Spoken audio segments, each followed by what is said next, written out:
Здравствуйте! На канале Ливанова Дизайн рубрика «5 минут с искусством». С вами я, дизайнер и куратор Наталья Ливанова, и моя собеседница, редактор глянцевого издания Мария Авилова.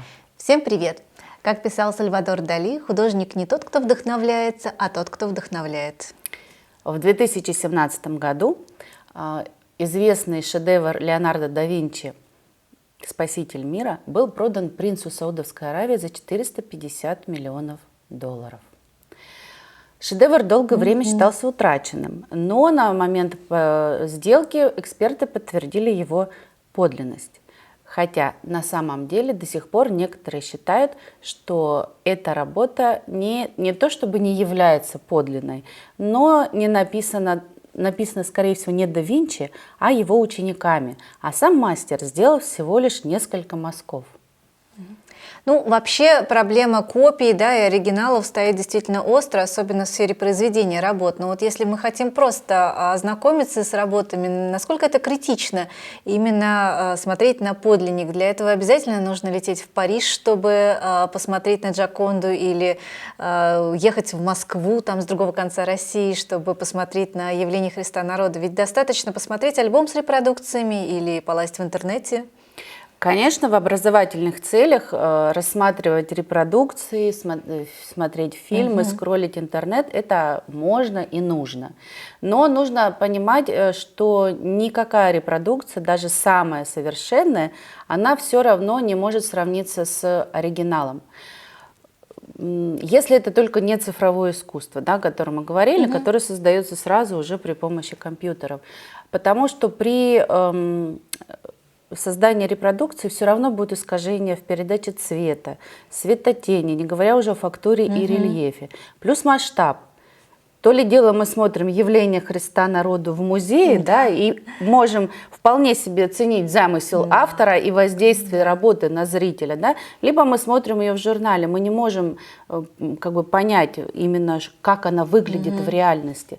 Поэтому, конечно же, нужно отдавать себе отчет, что если есть возможность, то лучше всего идти в музей, в галерею и смотреть работы, причем постоять перед ними, чтобы почувствовать энергетику художника, потому что все-таки репродукция это передать не может. Ну а что, в музеях все картины всегда подлинные? Почему саврасовские грачи, например, есть в нескольких музеях, и вообще какая из этих работ настоящая? Ну, если не было преступного замысла, да, или какого-то трагического события, то предполагается, что, конечно же, во всех музеях работы подлинные. Однако наличие копий в музеях возможно на законных основаниях в определенных случаях. Так, например, мы можем встретиться с копией той или иной работы, выполненной известным художником, работа которого находится в музее.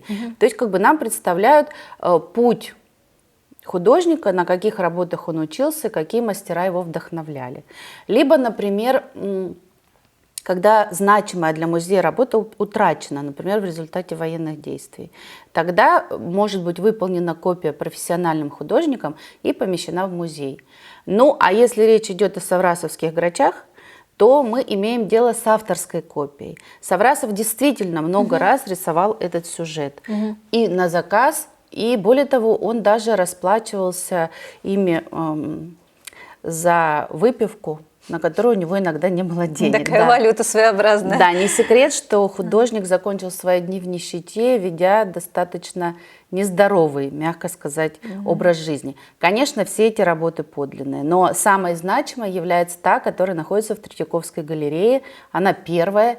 Именно ее Саврасов написал к первой выставке, передвижнической выставке в 1817 году. А если копии с работы одного художника делает другой? Такое бывает, встречается на вполне законных основаниях. Как я уже сказала, это могут быть ученические работы какого-то художника известного, да, когда нам показывают, как он учился и на каких работах. И плюс нужно понимать, что любой государственный музей, экспозиция музея, это своего рода иллюстрация к истории искусств, его экспозиция. То есть, да, мы изучаем историю искусств по книгам, по журналам, и потом идем смотреть эти вещи в музее.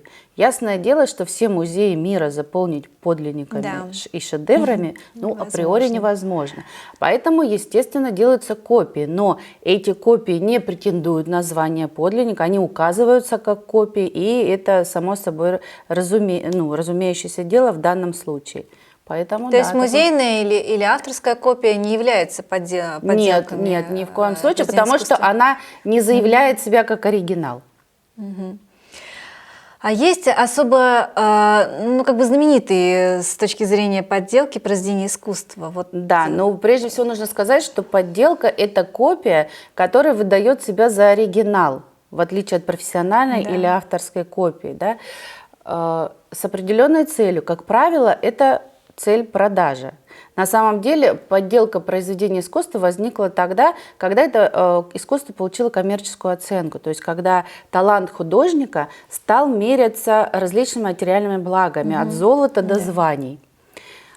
На самом деле, и это было всегда, и если, допустим, на Ближнем Востоке делали действительно копии, то есть похожие варианты известных произведений Месопотамии для продажи, то, например, в Древнем Риме ушлые торговцы выдавали местные изделия за известные древнегреческие статуи, ничуть не стесняясь этим делом. Сегодня подделка произведения – это огромный криминальный бизнес, в котором крутятся очень большие деньги. Кстати, каких авторов подделывают чаще всего? Чаще всего, если мы говорим о западном рынке, то для него чаще всего подделывают авангард, который пользуется там большим спросом. Если мы говорим о российском рынке, то у нас больше всего подделывают известных русских художников XIX века. И это целая индустрия, которая существовала еще даже до революции. Например, в Ростове была школа по производству поддельного левитана. В наши дни наиболее известный случай с подделками был с галеристами семьей Преображенских, которые под видом известных русских художников, таких как Айвазовский, Шишкин, продавали работы достаточно средних, обычных европейских авторов. Схема была очень простая. На аукционах за границей покупались работы каких-нибудь неизвестных мастеров и привозились в Россию. Здесь имя автора замазывалось, ставилась подпись известного русского художника. На самой картине менялись некоторые детали, там одежда, интерьер, архитектура, и все это работа превращалась уже из какая-нибудь работа неизвестного датчанина превращалась в работу стоимостью около 200 тысяч долларов. Афера вскрылась совершенно случайно. Да, друг одного бизнесмена, который приобрел Шишкина такого, увидел, что эта работа как-то напоминает ему ту, которую он видел в каталоге одного западного аукциона. Бизнесмен обратился в полицию, и многомиллионный бизнес рухнул. Да, и таким образом вся эта история вскрылась. Да, но на самом деле эта история древняя. Было очень еще интересное дело в середине прошлого века, и, пожалуй, самый известный поддельщик работ – это Ян ван Мегерен, который сам не состоялся как художник, но зато в 30-х годах прошлого века организовал целый бизнес по производству поддельного Вермеера. Он умудрился продать даже в коллекцию нацистам его. И как все это дело открылось, интересно. Когда после войны уже, когда его обвинили в сотрудничестве с нацистами, то он решил, что лучше признаться в подделке и отсидеть в тюрьму за фальшивое произведение, чем быть расстрелянным как предатель Родины. Да. Получается, чтобы не нарваться на подделку, нужно быть очень образованным в сфере искусства. Это понятно, что невозможно, но как минимум нужно обращаться к соответствующим специалистам, потому что в их арсенале и оборудование различно для проведения экспертиз, и знания, и острый глаз. Хотя, несмотря на все это, конечно же, и сегодня случаются скандалы с подделками. Как, например, в 2006 году был скандал в Эрмитаже, когда оказалось, что в Эрмитаже находится очень много поддельных работ, а подлинники были украдены, или вынесены для продажи на черном рынке. Получается, что с точки зрения приобретения лучше иметь дело с современными художниками, которые могут либо подтвердить, либо опровергнуть свое авторство. Ну а если вы захотите приобрести какого-то знаменитого, но уже почившего художника, лучше обращаться к профессионалам в этой сфере. Совершенно верно. На этом наша пятиминутка окончена. Помните, что искусство нам дано, чтобы не умереть от истины. Всем пока! С вами была Наталья Ливанова и Мария Авилова. До встречи на канале. Алло, о чем мы? Ну все, начинаем.